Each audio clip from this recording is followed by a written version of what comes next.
ئەو دوو کەسەکەن کە سامانەکەیان ژیان لە سەرزەوی دەگۆڕێت. تەنها دوو کەس لە جیهاندا سامانەکانیان لە زۆرینەی وڵاتانی جیهان زیاترە. ئەو دوو کەسە ئەمڕۆ پارەکانیان گەیشتە نزیکەی 800 ملیار دۆلار کە بەدەیان وڵات ناتوانن سامانەکانیان هێندەی ئەو دوو کەسە بێت. هەواڵێکی شۆکێنەر میدیاکانی جیهانی گرتەوە کاتێک لاری ئیلیسۆن خاوەنی کۆمپانیای ئۆراکڵ کە تایبەتە بە تەکنۆلۆژیا پشتەکانی کۆمپانیاکەی با ڕێژەی لە سەدا 39 بەرز بووە.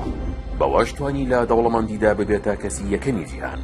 لاری ئیلیسۆن دامەزرێنەی کۆمپانیای ئۆراکڵ سامانەکەی گەیشتە زیاتر لە 388 ملیار دۆلار بە پێی پێوەرەکانی بلومبێرگیش بۆ ملیاردێرەکان. توانی لە کۆکردنەوەی ساماندا پێش ئیلۆن ماسک بە ڕێبەری کۆمپانیەکانی تێسلا بکەوێت کە سامانەکەی ماسک بە 384 ملیار دۆلار خەمڵێنراوە. ئێستا بە هەردوو دەوڵەمەندەکەی جیهان لاری ئیلیسۆن و ئیلۆن ماسک خاوەنی نزیکەی 772 ملیار دۆلارن.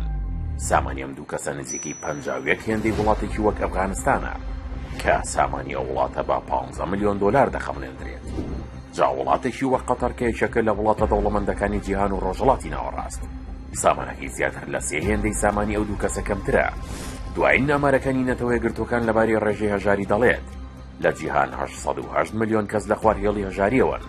بەوەش سامانی ئەم دوو کەسە ئەگەر دابەش بکرێت بەسەر ئەو کەسانەدا نزیکەی 1 ملیار کەسی جیهان ژیانیان دەگۆڕێت کە نزیکەی 1 لەسەر 6 هەموو دانیشتوانی زەویە. بەڵام ئاخۆ ئەم دابەشکاریە دەکرێت یان هەر خەیاڵی هەژارەکان دەبێت.